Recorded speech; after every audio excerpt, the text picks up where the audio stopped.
Бик сабыр ди. Менә бу телне саклау мәсьәләсенә мин үзем бик күңелем әрнеп карый. Каягына барма, анда катнаш гаиләме, чын татар гаиләсеме яки бүтән гаиләме, бөтенесе үзара урысча сөйләшә. Нәрсәдән килә? Чөнки әти-әниләрнең балаларына үз телендә хәтта жаратам, улым, кызым дип әйтергә вакыты юк. Һәрбер гаилә ничектер гаиләсен туендырыр өчен, киендерер өчен, көн итәр өчен акча табу белән мәшгуль. Менә мин үземнән генә чыгып әйтәм. Дин мәсьәләсе түгел инде кешеләрнең башларында. Шуны әйтергә. Беләсезме? Менә бу Анысын мин аңлыйм. Беләсезме нәрсә? Менә бит күз алдыгызга китерегез әле. Бай кешеләр бар, урта хәлле һәм ярлылар. Байларның байларча. Димәк, менә андый кешеләр белән дә аралашкан бар. Димәк, аларның, ягъни мәсәлән инде үзебезнең телдә аралашырга бәлки мөмкинлекләре, бәлки теләкләре юктыр. Ярар, аларның үз эшләре. Урта хәллеләр. Күбесенчә аңлатырга тырышалар үзебезнең телдә. Мин үземнең абыйлардан, интеллигент инде, мәктәп директоры шулардан чыгып әйтәм, гаиләдә бары тик үз телләрендә генә сөйләшәләр. Шуннан кемдер килә икән, кемдер китә икән, үзләренең гаиләләрендә бары тик үзебезнең телдә генә сөйләшергә тырышалар. Инде хәзер безнең сыман жарлы жабагайны алыйк. Артист халкының аның кесәсе калын түгел, елмаеп карасагыз да, карамасагыз да. Күбесенчә, менә бу Казан шәһәрендә күбесенчә күп кеше рус телендә аңлаша, рус телендә сөйләшә. Кай вакыт әле менә Мәскәү абыйларга шалтыраткан. Чөнки рус телле мөхит хөкем сөрә безнең башкалада. Шулай, алай гына түгел, заманында бик каты урыслаштыру бара иде. Әле мин театрда эшләгән чорларда безнең театрга килгән критикларда һәммәсен бөтен спектакльгә бәя бирүне дә, артистларның ничек уйнавы турында да үзебезнең татар театрында бары тик урыс телендә генә җиткерәләр иде.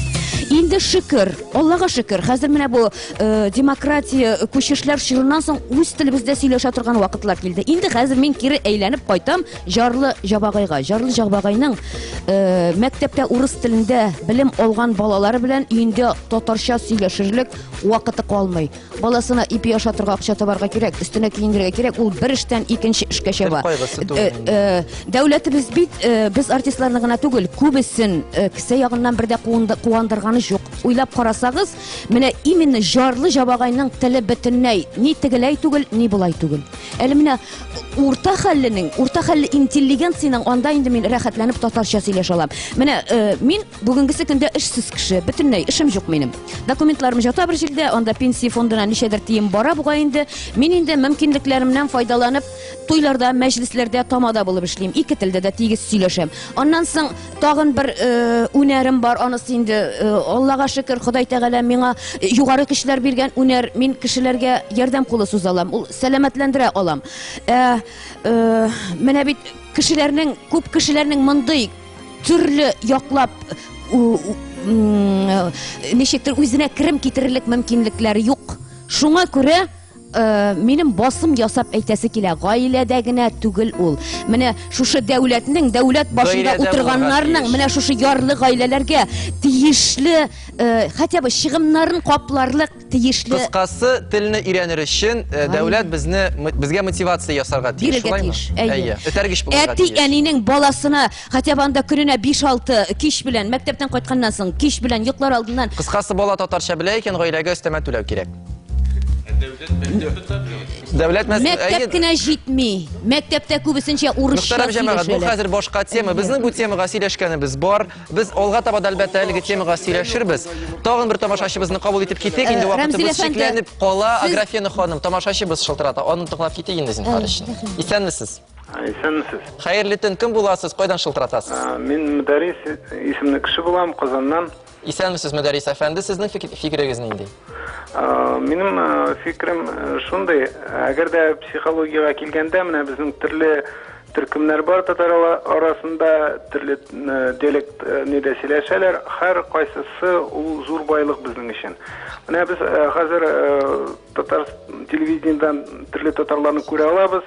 Әгәр дә кайдыр уңай модель бар икән, татар телен үстерергә, менә шул модельне үрнәк итеп алырга тиеш. Әгәр дә әйтәләр икән, безнең мишәрләр Мәскәүдә башкаралар, уңышларга ирешәләр, менә алардан үрнәк алырга тиеш. Без халыкның төрлелеге универсаль булуы, ул шуның аның байлыгы, аның стабильлегенә нигез сала. Беренчедән Мин сезнең белән тулысынча килешәм, Мөдәррис әфәнде. Нишләп алкышламыйсыз? Алкышларга кирәк әлеге фикергә. Бу бит безнең программабызның чын мәгънәдә бу шундый менә дигән нәтиҗәсе кызыл җип булып барган безнең бүген фикеребез. Чыннан да безнең милләтебез ул бай. Безнең милләтебез эчендә керәшеннәр дә бар, Сибир татарлары да бар, Мишәрләр дә бар. Без токылдыйбыз да, чакылдыйбыз да, Аллага шөкер. Бу безнең байлыгыбыз, моны аңларга кирәк. Ләкин тагын бер кат әйтәм, бөтен дөньяга без үзебезне гомум татар этносы буларак танытырга тиешбез. Җәмәгать тагын бер кызыклы гына нәнигне тарихны сөйләп китим. Моннан 2000 еллар элек Рим легионерлары якын көнчыгыштагы Яһүд дәүләтен җимерә. Бу бик аяныч хәл була, әмма Яһүд милләте югалып калмый. Милләтнең каймагы, иң югары дәрәҗәле раввиннар һәм генераллар яшерен корылтайга җыела. Һәм алар шундый сорауга җавап эзлиләр: хәзер менә дөнья буйлап сибелгән халкыбызны ничек саклап калырга? Әлеге корылтайда яңгыраган кайбер карарларны бөек язучы Леон Файхетвайнгер үзенең бер романында китерә. Һәм менә алар. И син Яһүд кешесе, кайда гына яшәсәң дә шуны бел, синең туган илең бар, һәм килер шундый вакыт, син туган илеңә кайтырсың. И син Яһүд кешесе, кайда гына яшәсәң дә шундагы һәр Яһүдне якын туганың итеп күр һәм ярдәм ит. Миңа калса, без татарларга Яһүдләрдән өйрәнәсе дә өйрәнәсе. Мөхтәрәм кунаклар, мин сезгә рәхмәтемне җиткерәм. Шушындый соң сәгатькә студиягә килгәнегез өчен бик зур рәхмәт сезгә. Мөхтәрәм тамашачылар, әгәр дә тапшыруыбыз ошамаса, безгә шалтыратыгыз яисә хат языгыз. Ошаса да безгә шалтыратыгыз һәм хат языгыз. Телефоныбыз 570 50 35, Казан коды 843, адресыбыз 420 095, Казан шәһәре, Шамил Усманов урамы 9-нчы йорт, үзебез тапшыруына. Татарстан Яңа гасыр телевидениесенең Казан студиясеннән турыдан-туры эфирда сезнең өчен мин Раил Медбаев һәм Айрат Камалов җитәкчелегендәге иҗат төркеме эшләде.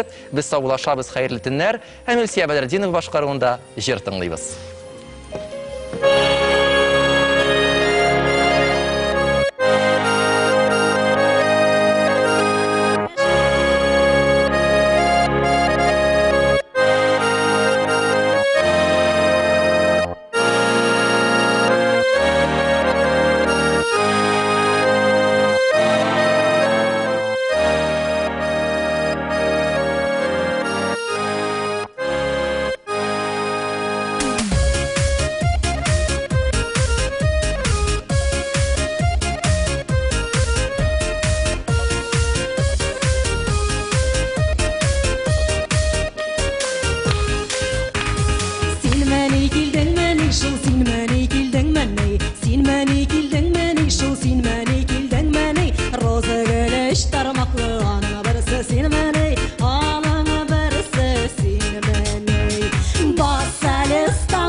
Yaşım şoşa tatar